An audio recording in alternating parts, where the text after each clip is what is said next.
ট্রাম্পের শুল্কর চাপে বন্ধুত্ব ফাটল, পাল্টা জবাবে মোদির হুঁশিয়ারি।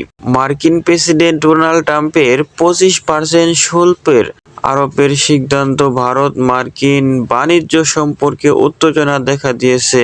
এই পরিস্থিতিতে প্রধানমন্ত্রী নরেন্দ্র মোদি বলেছেন, ভারত তার কৃষক, ক্ষুদ্র ও মাঝারি উদ্যোক্তা এবং যুবকদের স্বার্থ রক্ষার প্রতিশ্রুতিবদ্ধ।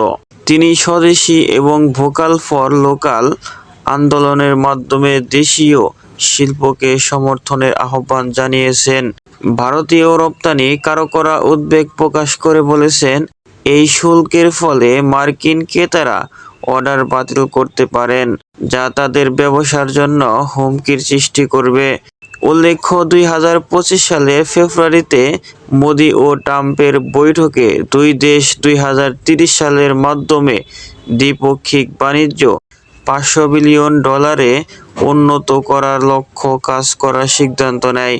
এই পরিস্থিতিতে আন্তর্জাতিক বাণিজ্য সম্পর্কের ভবিষ্যৎ নিয়ে প্রশ্ন উঠেছে এবং দুই দেশের মধ্যে সমঝোতার প্রয়োজনীয়তা আরও জোরালো হয়েছে।